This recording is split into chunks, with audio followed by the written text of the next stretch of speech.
अस्सलाम वालेकुम YouTube family, welcome back to my channel Nawal and hair style by Laraib. तो आज जो हम नावल स्टार्ट करने वाले हैं वो है दिल हारा नावल। तो ये नावल आप में से एक की रिक्वेस्ट पर है और मुझे पता है कि बहुत ज़्यादा कह रहे हो कि हमारा नावल नहीं रीड किया। आप लोगों का भी नावल रीड किया जाएगा। जिस तरह से कमेंट्स आ रहे हैं उसके अकॉर्डिंग ही मैं नावल रीड कर रही हूँ। तो इसके बाद जिन्होंने रिक्वेस्ट की होगी उनका ही नावल आएगा। तो चलिए इस नावल को स्टार्ट करते हैं। तो नावल को स्टार्ट करने से पहले प्लीज़ वीडियो को लाइक कर दें और चैनल को सब्सक्राइब कर दें, क्योंकि इतना लंबा जो है वो नावल रीड करना बहुत ही मुश्किल होता है। ऊपर से इतनी गर्मी में फ़ैन ऑफ करके आप लोग के लिए नावल रीड करती हूँ। तो प्लीज़ वीडियो को लाइक करें और चैनल को सब्सक्राइब कर दें। तो स्टार्ट करते हैं हम अपना नावल। जितनी तो शक्ल से मासूम लगती है ना, अंदर से इतनी ही मक्कार है। यूँ सबके सामने झूठ बोलकर हमें गुमराह मत कर। क्या पहली बार तूने इसको यहाँ पर बुलाया है, या तेरा आशिक पहली बार तुझसे यहाँ मिलने आया है? कशमाला गुस्से और हकारत से इसे देखती हुई बोली, जबकि हाथ का इशारा इसके आशिक की तरफ था, जो कि इस वक्त हवेली के मुलाजमों में घेरे में झगड़ा खड़ा था। कशमाला चलती हुई इसके शौहर की तरफ आई, जो कि सुरख आंखों से सारा मंजिर देख रहा था। कशमाला ने अपने हाथ में मौजूद मोबाइल इसके शौहर की तरफ बढ़ाया। ये तस्वीर शानू की बेटी ने थोड़ी देर पहले ली है, जब ये बदजात अपने इस आशिक को अपनी माँ बनने की खबर सुना रहा था। कशमाला की बात सुनकर हैरत और बेयकीनी से उसने अपनी बीवी को देखा। उसकी बीवी माँ बनने वाली थी और ऐसी कोई बात की इसको कोई खबर ही नहीं थी। दूसरी तरफ वो अफसोस भरी नज़रों से कशमाला को देख रहा था, जो एक के बाद एक इस पर बहतान लगा रही थी। मगर एहतजाज भी वो अपने लिए कुछ नहीं बोली, यूं ही खामोश खड़ी रही। मैं एक बार फिर तेरे सामने कसम नहीं उठाऊंगी। तुझे यकीन करना है या नहीं करना ये तेरे ऊपर है, लेकिन मैं इस गुनाहगार की पोट को अब इस हवेली में नहीं रखूंगी। इसकी कोख में पलने वाला गंध वो इस हवेली का खून नहीं है। अगर अपनी बीवी पर तू आज भी यकीन रखता है तो बेशक इस हवेली से लेकर चला जा। कशमाला इसकी तरफ देखती हुई बोली। वो मोबाइल की स्क्रीन पर खामोशी से अपनी बीवी और उस इंसान की तस्वीर देख रहा था जिससे वो नफरत करता था। इस बात से खुद इसकी बीवी अच्छी तरह बाखबर थी। कशमाला की बात सुनकर वो चलता हुआ अपनी बीवी के पास आया, जो आंखों में बेशुमार आंसू लिए इसकी तरफ देख रही थी। मुझसे अपने बच्चे का सबूत मांगिएगा साईं, वरना मैं मर जाऊंगी। वो तड़प कर अपने शोहर को देखते हुए बोली थी, जो कि पहले ही उससे खफा होकर उसे अकेला हवेली में छोड़कर चला गया था। तुमने इसे मैसेज करके यहाँ बुलाया था या नहीं? वो अपनी बीवी को देखकर सवाल उठाने लगा तो इसकी बीवी ने अपना लड़जाता हुआ हाथ अपने शोहर के सर पर रखा। आपकी कसम खाकर कहती हूँ, मैंने इसे कोई मैसेज नहीं किया था। उसके कसम खाने पर इसका हाथ बुरी तरह से अपने सर से झटक दिया। 2 दिन पहले भी तुमने मेरे सर की कसम खाई थी। वो कसम सच्ची थी या झूठी? सच सच बताना मुझे। बेइंतहा संजीदगी से उसने अपनी बीवी से पूछा, जो अपने शोहर की बात सुनकर एक पल के लिए खामोश होगी। हवेली में मौजूद तमाम नफूस की नज़रें इस वक्त इन दोनों पर टिकी हुई थी। अगर मैं आपको इस वक्त पूरा सच बता देती तो आप मुझसे खफा हो जाते, मगर वो भी पूरा सच नहीं था साईं। मैं आपको असल हकीकत। इसने बोलना चाहा, तब इसके शौहर ने हाथ के इशारे से इसे मज़ीद कुछ कहने से रोका। तुमने मेरी नाराज़गी के डर से मेरी झूठी कसम खाई, यानी उस दिन भी ये तुमसे मिलने आया था। जो कुछ तुम्हारे बारे में बोला गया वो सच था, तो मैं आज तुम्हारी कसम पर कैसे यकीन कर लूँ? वो गज़बनाक गुस्से से अपनी बीवी को देखता हुआ बोला। इसकी आंखों में अपने लिए बेतबारी देख वो तड़प उठी। जब तुम्हें इस इंसान के साथ ज़िंदगी नहीं गुजारनी तो क्यों इसे वजाहत दे रही हो? आज इसको हम दोनों के रिश्ते की हकीकत सच बता दो। मुलाजमों के बीच झगड़ा हुआ वो बेखौफ होकर बोला। अपने दुश्मन की बात सुनकर वो मुतशिल अंदाज में अपने दुश्मन की जानिब इसको मारने के लिए इस तरह बढ़ा। रुक जाओ, इसके गंदे खून से अपने हाथ खराब मत करो। अच्छा है जो इस वक्त फेरोज़ यहाँ मौजूद नहीं है। मैं अब कोई खून खराबा नहीं चाहता। बेशक हमारी इज्जत का जनाजा निकल चुका है। अपनी बीवी को तलाक देकर अभी इसके साथ रुखसत करो, ये मेरा हुक्म है। शमशीर जुताई जो सारे अरसे खामोश चुप कल बास ओढ़े सोफे पर बैठा खड़ा होता हुआ बोला, अपने छोटे बेटे की मौत के बाद से इसकी तबीयत में वो रौब और वो तना नहीं बचा था, मगर हवेली में आज भी इसके हुक्म को बजाया जाता था। ये इस हवेली से इसके साथ जाएगी, मगर मैं इसे तलाक देकर तो आज़ाद बख्शूंगा नहीं, किसी की दिली मुराद को पूरा नहीं करूंगा। बेशक ये मेरी निकाह में रहकर सारी ज़िंदगी मेरे इस दुश्मन के साथ गुजारे, मगर मैं इसे आज़ाद नहीं करूंगा। वो अपनी बीवी को गुस्से में देखता हुआ शमशीर जुताई से बोला और कहर आलूदा नज़रों से अपने दुश्मन को देखता हुआ वहां से जाने लगा। कशमाला खामोश खड़ी सारा तमाशा देखती रही।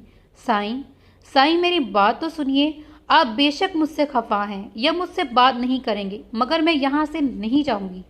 वो रोती हुई अपने शोहर के सामने आकर बोली। इसे लगा कि आज वो इस हवेली से निकल गई तो इसकी ज़िंदगी से भी हमेशा के लिए निकल जाएगी, जैसे वो अपनी ज़िंदगी समझने लगी थी। चली जाओ, इस वक्त मेरी ज़िंदगी से दूर हो जाओ, कहीं ये ना हो कि तरीक एक बार फिर अपने आप को दोहराए और हवेली में एक बार फिर कत्ल हो।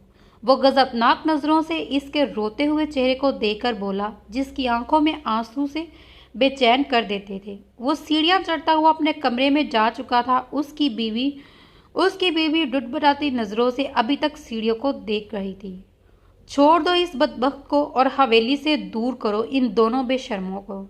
शमशीर जुताई अपने मुलाजमों से बोलता हुआ वहां से चला गया, जबकि कशमाला मुस्कुराती हुई इसे देखने लगी, जो अब तक सीढ़ियां देखती हुई आंसू बहा रही थी। खटकने की आवाज़ पर रुबाब की आंख खुली। कमरे में मुकम्मल अंधेरा होने की वजह से इसे कुछ दिखाई नहीं दे रहा था। बालकनी से कमरे में आती चांद की रोशनी में इसने एक हवाले को अपने कमरे के अंदर आता देखा तो रुबाब उठकर बैठ गई। ज़रियाब, आप यहाँ इस वक्त? रुबाब ज़रियाब खान को अपने कमरे में देखकर फौरन इसके सीने से जा लगी। कैसी हो तुम? ज़रियाब खान इसे अपने हिसार में छुपाए बेकरीरी से बोला। आपको यहाँ इस तरह नहीं आना चाहिए था। अगर कोई आपको यहाँ देख ले, बाबा सही या फिरोज़ को खबर हो जाए तो गज़ब हो जाएगा। रुबाब ज़रियाब खान से अलग होते हुए बोली। फिक्रमंदी के साथ खौफ के आसार भी इसके चेहरे पर नुमायां थे। तुम्हारी एक झलक देखने के लिए अपनी जान का रिस्क लिया है। पूरा 1.5 माह गुजर गया है। तुम्हें देखते हुए अगर आज ये कदम ना उठाता तो अपनी जान से जाता। ज़रियाब खान इसका हसीन चेहरा अपने हाथों के प्यालों में लेता हुआ बोला। बेसाख्ता रुबाब ने अपना हाथ ज़रियाब खान के होठों पर रख दिया। खुदा ना करे आपको कुछ होता, आपको तो खबर भी नहीं है इस 1.5 माह में कुछ हो चुका है। मुझे अब आने वाली वक्त से बहुत डर लगता है रुबाब ने परेशान होते हुए ज़रियाब खान से कहा। वो किस मुश्किल में गिर चुकी थी ज़रियाब खान को कैसे बता सकती थी। रुबाब जो भी बात है साफ साफ मुझे बताओ। खुदारा इसके चेहरे पर परेशानी का जाल देखकर ज़रियाब खान भी परेशान हो गया और रुबाब से परेशानी का सबक पूछने लगा। मैं कैसे बताऊं, आप बाप यानी मैं उम्मीद से हूँ रुबाब परेशान होती हुई बोली, क्योंकि ये वक्त शर्मा कर ये खबर देने का हरगिज़ ना था। ज़रियाब खान ये खबर सुनकर एक पल के लिए खामोश हो गया। फिर इसने रुबाब को अपने हिसार में लिया। अगर मैं बाबा और इस्माइल लाला को मना भी लूँ और हम दोनों के ख़ानदान के बीच दुश्मनी को ख़त्म करने में पहल करते हैं तो दोस्ती का आगाज़ करें, तो क्या तुम्हारे बाबा साईं और फिरोज़ इस दोस्ती की तरफ हाथ बढ़ाएंगे? इस बात का जवाब तुम अच्छी तरह जानती हो। तुम्हारे बाबा साईं या फिरोज़ ऐसा हरगिज़ नहीं करेंगे। अब इस मसले का सिर्फ एक ही हल है रुबाब। हम दोनों को यहाँ से कहीं दूर जाकर अपनी ज़िंदगी की शुरुआत करनी चाहिए। मैं तुम्हें यहाँ पर अपने बच्चे को इस दुश्मनी की बेट में नहीं चढ़ने दे सकता। तुम समझ रही हो ना मेरी बात?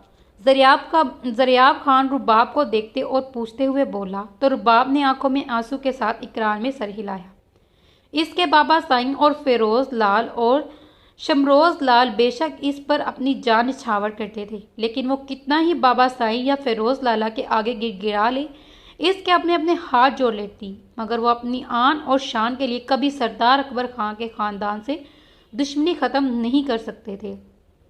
मेरी बात गौर से सुनो रुबाब। मैं कल रात 2 बजे यहाँ आऊँगा तुम्हें लेने के लिए। रात की अंधेरे में बसों के अड्डे तक पहुँचेंगे और फिर वहाँ से शहर के लिए रवाना हो जाएंगे।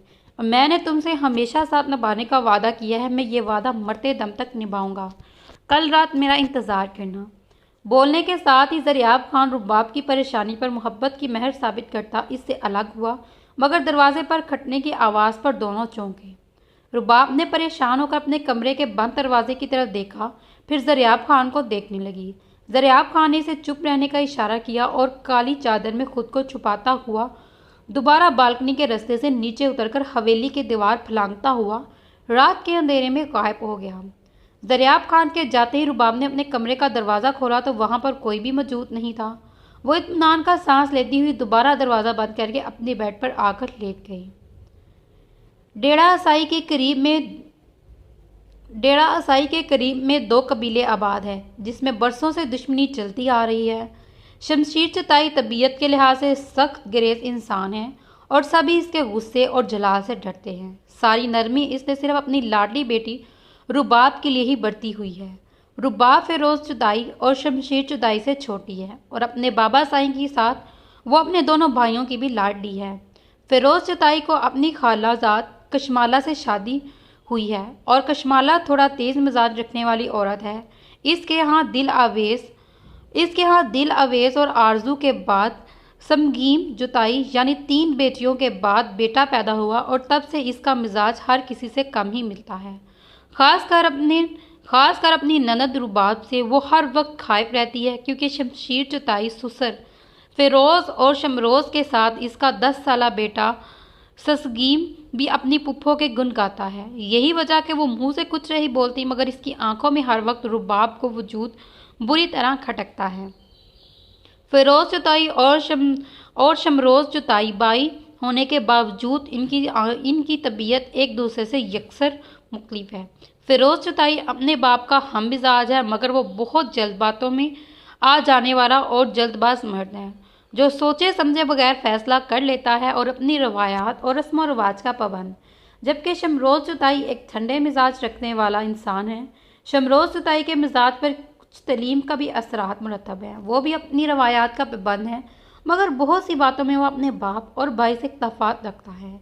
इसी वजह से वो शहर में रहता है। महीने बाद 3-4 दिन के लिए हवेली में मिलने आता है। शमरोज चुताई के कहने पर ही शमशीर चुताई ने रुबाब के आगे पढ़ने की इजाज़त दी।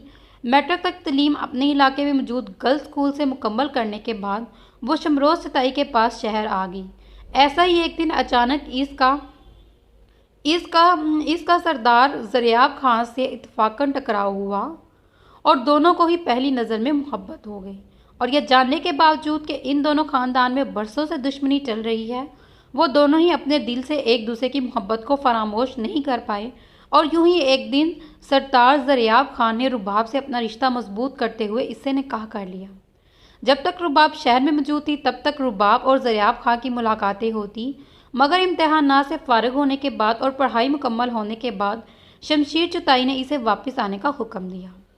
रुबाब अब सुरदा दिल के साथ अपने कबीले वापस लौटी।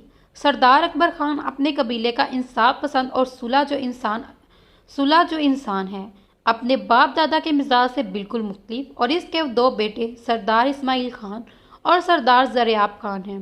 इस्माइल खान की बीवी ज़रनैन एक नरम तबीयत रखने वाली मुखलिस औरत है, जिसका 10 साला बेटा तैमूर है। ज़रियाब खान अपनी बाबी ज़रियान से शुरू ही से करीब है। इज्जत और एहतराम वाले रिश्ते के साथ वो ज़रियाब खान के रुबाब से पसंदीदगी और इसके निकाह वाले राज से भी वाकिफ़ है। सरदार अकबर खान की बीवी कुबरा एक सख्त गिर और करख्त औरत है। अपने शोहर के अलावा सब पर ही इसका रौब और दबदबा चलता है। बेटे भी इसके आगे बोलने की जुरायत नहीं करते, अलबत्ता पोते को सारी छूट हासिल है। यही वजह है कि 10 साल की उम्र से ही सरदार तैमूर खान काफ़ी गुस्ताख और तबीयत का मालिक है। तौबा खुदा का जो ज़रा आजकल लड़कियों को शर्म और लिहाज हो। क़यामत की निशानियों में से एक है बेहयाई और वो आम हो जाना। कशमाला कमरे के अंदर आने के साथ ही बुलंद आवाज़ में बड़बड़ाई। कमरे के दरवाजे के बंद करके चाबियों को गुच्छा मेज़ पर रखती हुई बेड पर बैठी। क्या मुँह में बड़बड़ाई जा रही हो? अब रात के वक्त किसकी शामत आई है तुम्हारे हाथों? फिरोज चुदाई, जो कि पहले से ही कमरे में मौजूद बेड पर बैठा था, कशमाला को देखते हुए बोले लगा, मेरी क्या मिजाल है साईं, जो मैं इस घर की मेहरानी की शामत लाऊं? जो मेरे पर जो मेरे पर गुनाहगार कान सुन सकती है, इसको सुनकर तो मैं सिर्फ कानों पर ही हाथ रख सकती हूँ। कशमाला चादरनुमा दुपट्टा उतारकर बेड पर एक तरफ रखती हुई फिजोर चुताई से बोली, तुम्हें फिर तकलीफ हो गई मेरी बहन से? कितनी बार कहा है रुबाब के लिए मैं तुम्हारी जुबान से एक लफ्ज़ ना सुनूं। अरे अरे आरजू से पहले वो मेरे लिए अहमियत रखती है, बहन नहीं बेटी है वो मेरी।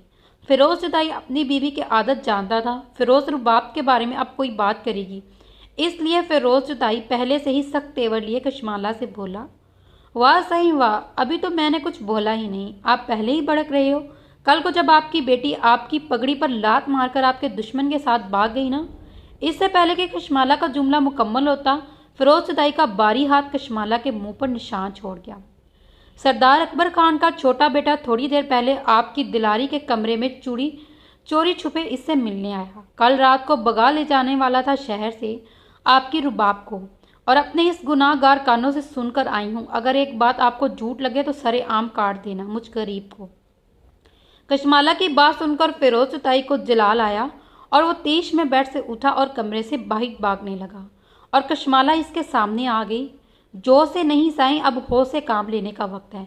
अगर अभी रुबाब से पूछने का इरादा रखते हो तो वो कभी भी नहीं कबूल करेगी। थोड़ा सा इंतज़ार कर लो। कल रात खुद दूध का दूध और पानी का पानी हो जाएगा। शायद आपकी लाडली के कुछ और लक्षण आपके सामने आ जाएंगे। कशमाला फिरोज चुताई की तंजिया बोलती हुई आखिरी बात पर हंसकर फिरोज चुताई के सामने से जाने लगी। तभी फिरोज चुताई ने कशमाला की चुटियों को मुट्ठी में पकड़ा। माला, जो कुछ जानती हो सच बोल दो, आज ही कयामत बर्पा हो जाएगी। फिरोज चुताई कशमाला की मायनी के इस बात से मजीद बरहम हुआ। अगर इसकी बीवी सच बोल रही है तो वो पूरी हकीकत जानना चाहता है। गुस्ताखी मार्ग साइयाँ, उम्मीद है आपकी लाडली सरदारों का नाजायज़ बच्चा पल रहा है इसके पेट में। कशमाला फिरोज चुताई से अपनी चिटिया चढ़वाती हुई बोली तो फिरोज चुताई ने कशमाला की गर्दन को दोबारा दबोचा। अगर तुम्हारी एक भी बात झूठी निकली तो मैं तुम्हारा मकबरा कल की रात इस हवेली में तैयार करूंगा, याद रखना। फिरोज चुताई बोलता हुआ कशमाला को फर्श पर धकेलकर अपनी पगड़ी सर पर रखता कमरे से बाहर निकल गया। कशमाला के होठों पर जहरीली मुस्कान नुमायां हुई। इसे मालूम था कि अभी इस वक्त इसका शोहर गुस्से में डेरे पर गया होगा, क्योंकि खबर में कुछ ऐसा ही है। लेकिन अब इसे कल के इंतज़ार करना है। मगर इससे पहले वो सुबह होते ही मुलाजमों के कहकर रुबाब के कमरे की तलाशी लेना चाहती थी। क्या मालूम कोई और ही राज फाश हो जाए। क्या मसला हो गया है? ये कमरे में इतना शोर क्यों चल रहा है? कमरे का दरवाज़ा खुलते ही वो अदील से पूछने लगी, मगर इसकी नज़र बेड पर लेटते हुए इस वजूद पर थी जो अपने हाथ पांव हिलाने से कासी था और मुंह से अजीब अजीब सी आवाज़ें निकालकर शोर बर्पा कर रहा था। मैम, सर का ड्रेस चेंज करना चाह रहे हैं, मगर ये मुझ पर गुस्सा कर रहे हैं। अदील अपने हाथ में बेड पर लेटते हुए शख्स के कपड़े थामे कमरे में दाखिल होती हुई लड़की को बताने लगा। वो एक बार फिर बेड पर लेटते हुए शख्स को देखने लगी जो अपने हाथ की हरकत देने की कोशिश कर रहा था, मगर अपने हाथ को हरकत नहीं दे पा रहा था। एक बार फिर वो इस लड़की को देखकर मुंह से आवाज़ें निकालने लगा। वो समझ गई थी कि बेड पर लेटा हुआ शख्स इसको बुला रहा है। कल ही वो होश व हवास की इस दुनिया में आया, तब से ना वो अपने हाथ पाँव की हरकत से देख पा रहा है। क्या हुआ? क्या ये कपड़े पसंद नहीं है? दूसरे कपड़े पहना दूँ? वो लड़की बेड पर लेटते हुए शख्स के पास आकर इससे पूछने लगी। बेड पर लेटा हुआ शख्स नफ़ी में सर हिलाते हुए एक बार फिर अपनी हाथ की हरकत देने की कोशिश करने लगा। क्या तुम ये कपड़े मुझसे तब्दील करवाना चाह रहे हो? लड़की बेड पर लेटते हुए शख्स की बात समझते हुए बोली। इसके कांपते हुए हाथ पर अपना हाथ रखा, जिससे बेड पर लेटते हुए शख्स के चेहरे के तासुरात नरम पड़े। लाएं अदील, ये कपड़े मुझे दे दें और जाते हुए कमरे का दरवाज़ा बंद कर दें। वो अदील से कपड़े लेते हुए फोल्डिंग बेड को ऊपर करने लगी ताकि इसको कपड़े आसानी से तब्दील करवा सकते। मैम, वो बेहतियात से शर्ट तब्दील करवा रही थी, तब वो शख्स इस लड़की से कुछ पूछने लगा। वो रोशा के पास हवेली में मौजूद था और शाने को भी इस वक्त उनकी ज़रूरत है। आंटी सिर्फ तुम्हारी माँ तो नहीं, ऐसे तुम्हारे बारे में इत्तला कर दी है। तब से काफ़ी बेचैन है। आंटी ड्राइवर भेजकर इनको यहाँ बुलवा ले, रात तक यहाँ पहुँच जाएंगे। वो जानती थी कि वो शख्स इससे अपनी माँ के बारे में पूछ रहा है, इसलिए वो इसे तफसील बताने लगी। शब्द तब्दील हो चुकी थी। अब इस लड़की की नज़रें साफ सुथरी तयशुदा ट्राउज़र पर थीं। इसकी नज़रों को देखते हुए बेड पर लेटा हुआ शख्स नज़रें चुरा गया। लेटो, ज़रा ट्राउज़र चेंज कर लो, वो बोलती हुई फोल्डिंग बेड को स्ट्रेट करने की गर से मुड़ने लगी। तब वो शख्स मुंह से आवाज़ें निकालता हुआ नफ़ी में बोला, अदील को बुलाओ। फिर इनकार करने पर वो इस शख्स से पूछने लगी, जिस पर वो मज़ीद नफ़ी में सर हिलाने लगा। साथ ही इसकी आंखों से अश्क जारी हुए। वो लड़की थोड़ी देर खामोशी से अपने सामने बैठे शख्स को रोता हुआ देखने लगी। फिर इसकी पूंछ से तकिया निकालकर, जो थोड़ी देर पहले इसने सहारे की गर से लगाया था, फोल्डिंग बेड को स्ट्रेट करने के बाद इसका ट्राउज़र तब्दील करने लगी। वो जानती थी कि बेड पर लेटा हुआ शख्स इस वक्त बेबसी की तस्वीर बना हुआ है, आंसू बहा रहा है। जो कल तक दुनिया को अपनी ठोकर पर रखता था, आज खुद दूसरों का मुख्ताज है। तुम्हारी दवा का टाइम हो गया है, मगर इससे पहले डॉक्टर के दिए गए चार्ट के मुताबिक तुम्हें डाइट लेनी होगी। अपनी मैले कपड़े बास्केट में रखने के बाद वो सामने टेबल पर रखे फूड कंप्लेट का डिब्बा खोलने लगी, जो कि कमरे में ही मौजूद था। इसमें हलक से कुछ निकलने की ताकत नहीं थी, इसलिए इसे कल से ही ओवर डाइट दी गई थी। और बेड पर लेटा हुआ शख्स एक बार फिर इस लड़की की तरफ अपना हाथ बढ़ाने लगा, मगर नाकामी की सूरत एक बार फिर इसकी आंखों से आंसू रवा थे। तुम ये गज़ा अदील की बजाय मेरे हाथ से लेना चाह रहे हो, ऐसा ही है ना?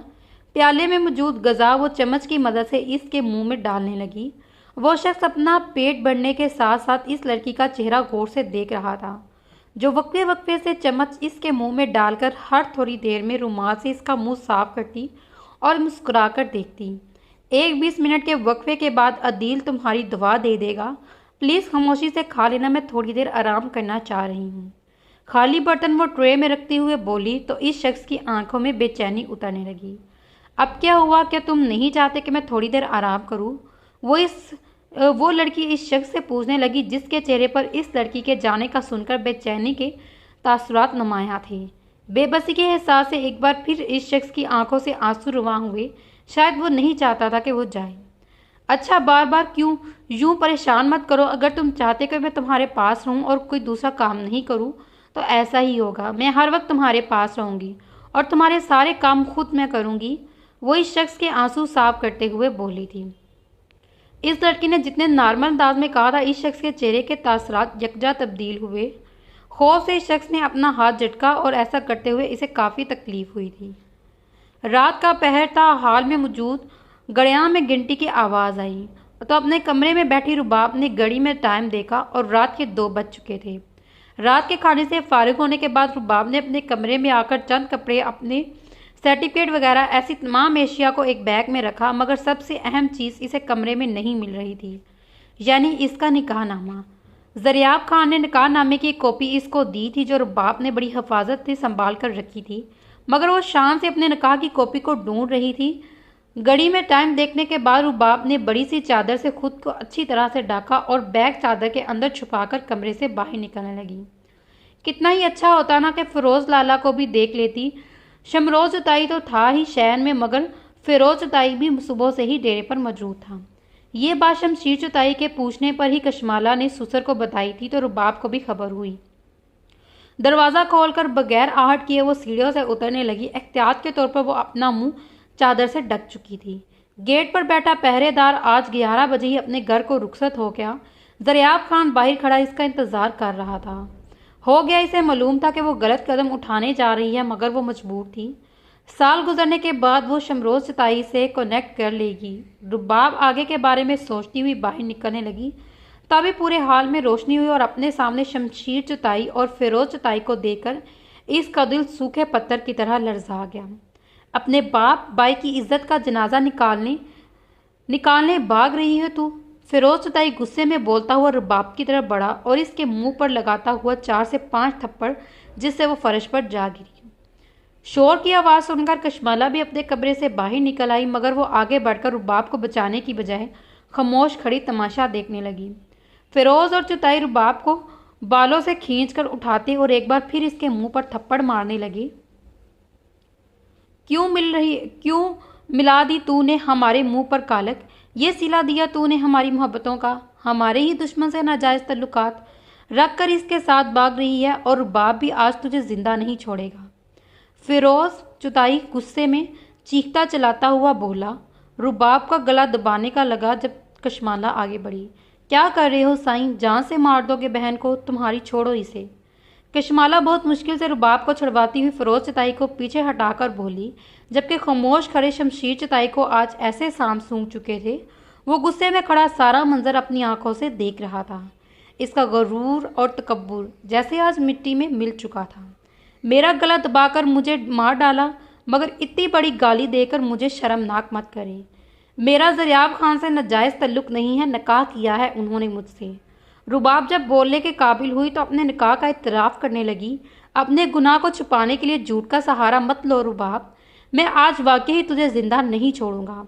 फिरोज चताई एक बार फिर गुस्से से चीखता हुआ बोला और लफ्ज़ गुनाह बोलता हुआ इसने रुबाब के पेट की तरफ इशारा किया। उस कुत्ते को भी यहीं बुलवाओ, फिरोज सच उगलेगा। फिरोज चताई कशमाला से अपना आप छुड़वाकर रुबाब को मारने के लिए आगे बढ़ा तो शमशीर चताई अपने बेटे से बोला। थोड़ी देर बाद 4 आदमी ज़रियाब खान को पकड़ते हुए हवेली के अंदर आए। ज़रियाब खान की हालत देखकर रुबाब का दिल बुरी तरह कांप गया। इसके सर, चेहरे और हाथों में से खून बह रहा था। हाल के बीचों बीच इसके वजूद को लाकर फेंका गया। रुबाब ज़रियाब खान की हालत देखकर बुरी तरह रोने लगी, मगर वो आगे बढ़कर ज़रियाब के पास जाकर अपने बाप भाई के सामने देर दलेरी नहीं दिखा सकती थी, क्योंकि इसका मज़ीद भयानक अंजाम ज़रियाब खान को ही भुगतना पड़ता, जो रुबाब को गवारा नहीं था। गुलाम, तू यहीं रुक, तुम लोग बाहर जाओ। गुलाम रसूल इनके घर का ख़ास मुलाजिम था, जिसके घर के अंदर आने की इजाज़त थी, जबकि कशमाला और रुबाब की मौजूदगी में फिरोज चताई ने बाकी तीनों आदमियों को घर से बाहर का जाने का हुक्म दिया। मेरे घर की इज्जत आंख उठाने को देखने की तेरी हिम्मत कैसे हुई, जवाब दे मुझे। फिरोज चताई ने बोलते हुए ज़रियाब खान के वजूद को सीधा करते हुए इसके सीने पर अपने बारी बार कम जूतों से लात मारने की कोशिश की। 10 साला ज़मीम शोर की आवाज़ सुनकर अपने कमरे से बाहर निकला और हाल का मंजर देखने लगा, और इसका बाप किसी आदमी को बुरी तरह पीट रहा था।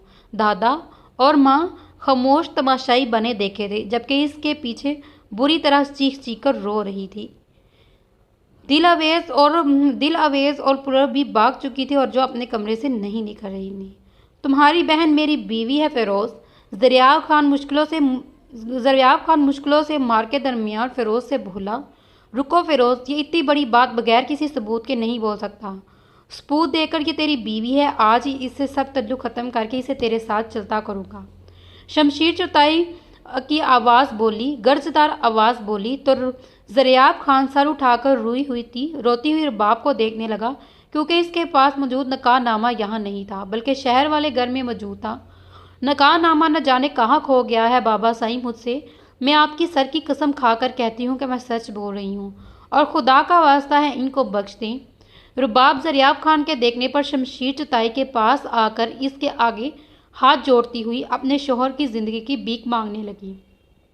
दुश्मन को बख्शने का मतलब अपनी रवायात से बगावत। लोग हंसेंगे हम पर, मजाक उड़ाएंगे हमारा, अगर आज से यहाँ से जिंदा जाने दिया। फिरोज चताई ने कहते ही गुलाम रसूल से बंदूक लेकर ज़रियाब खान के सीने पर गोली चलाई। लाला, गोली की आवाज़ के बाद रुबाब के भयानक चीख पूरी हवेली में गूंजी। वो खुद भी अपना दिल पकड़कर बैठ गई। रुबाब की आंखों के सामने इसके भाई इसके शोहर की जान ले ली। गुलाम, इस कुत्ते की लाश को इसके महल के पास फेंकवा दे, ताकि इसके बाप और भाई को भी इसके अंजाम की इबरत हासिल हो। फिरोज चताई गुलाम रसूल से बोलता हुआ बंदूक वहीं फेंककर अपने कमरे में चला गया। रुबाब वहीं गिरी बेहोश हो चुकी थी, जबकि शमशीर चताई बेटी पर नज़र डालकर अपने कमरे में चला गया। गुलाम रसूल ज़रियाब खान की लाश को खींचता हुआ बाहर ले जा रहा था।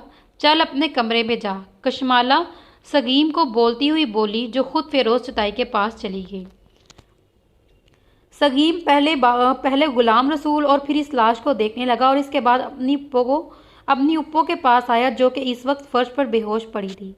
वो गोली चलता हुआ देखकर ना तो दौड़ा था और ना ही घबराया, क्योंकि जरगे में होने वाली फसलों में अक्सर कशमाला के मना करने के बावजूद भी फिरोज चताई ये मर्द है कहकर अपने साथ ले जाया करता और अपनी आंखों के सामने सजा और जजा के फैसले दिया करता था।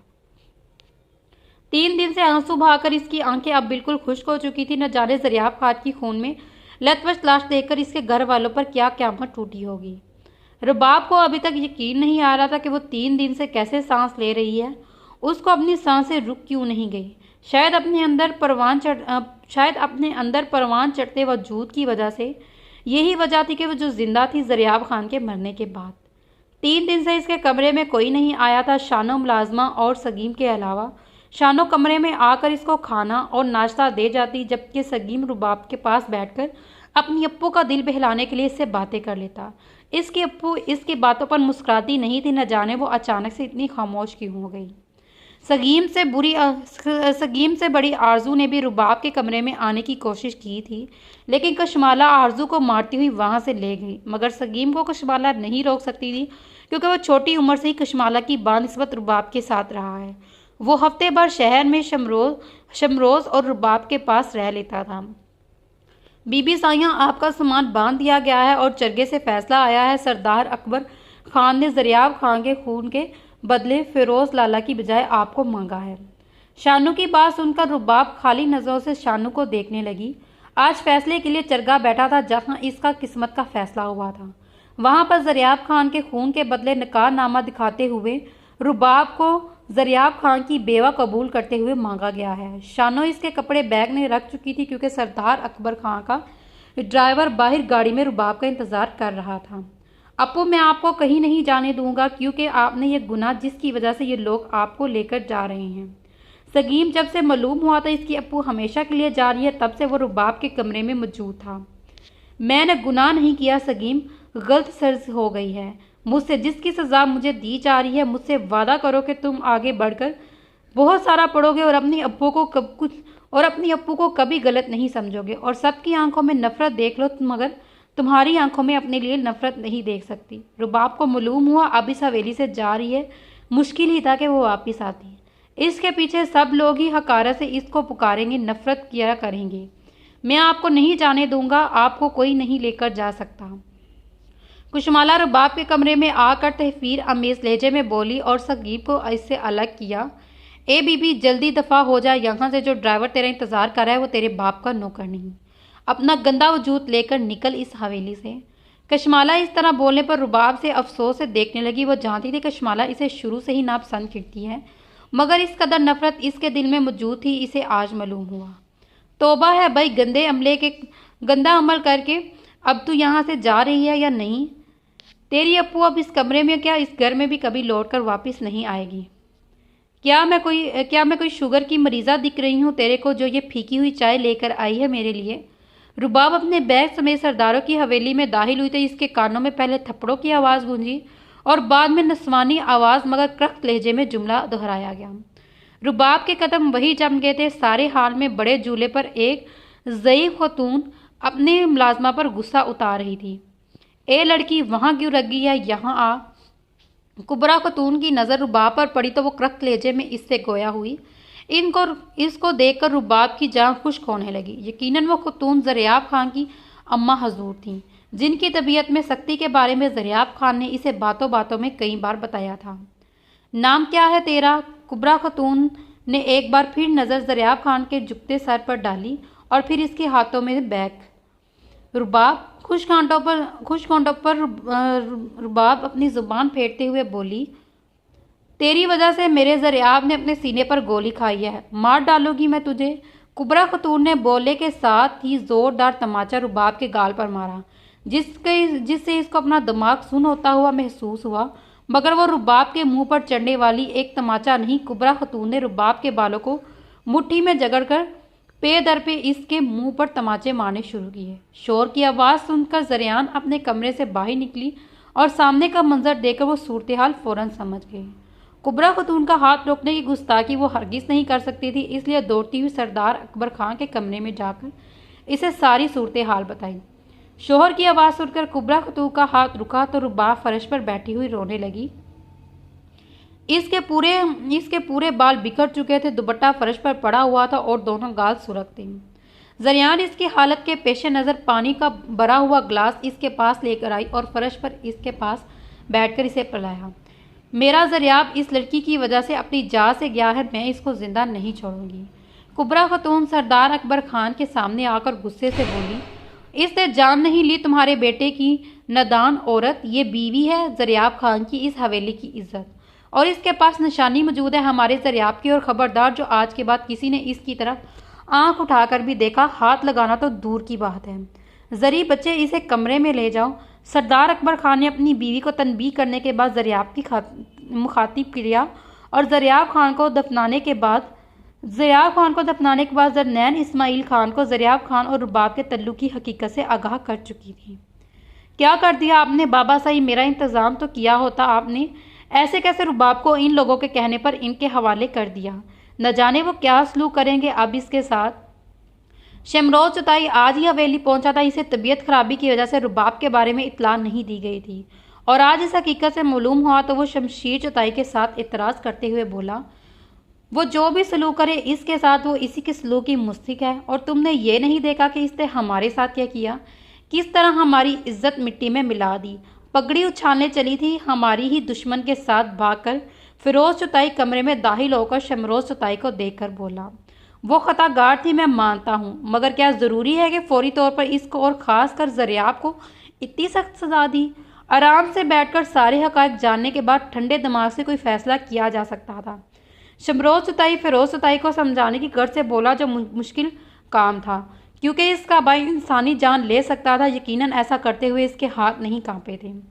बद चलनी के फैसले ठंडे दिमाग से नहीं किए जाते शमरोज, और खताकार सज़ा का ही मुस्तहिक था। तो वह अपनी सोच हम पर मत थूपो।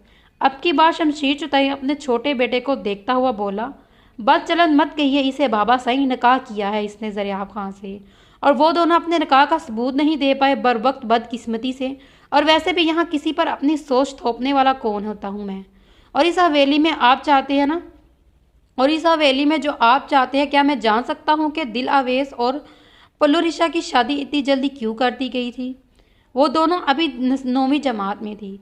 शमरोज चुताई को कशमाला से ये बात मालूम हुई थी तो इसे बड़ी हैरत हुई। देख तो लिया एक को पढ़ाने का जाम, और मैं अब ये जिल्लत सहने की हिम्मत नहीं। बालिग हैं दोनों बच्चियां, अच्छा है कि अपने अपने घर हो जाए, इस तरह की इज्जतें महफूज रहती हैं। तो चलिए फिर इस नावल को यहाँ पे ही ख़त्म करते हैं और मिलते हैं अगली वीडियो में। तो तब तक अपना ख्याल रखिएगा। अल्लाह हाफिज़, टेक केयर।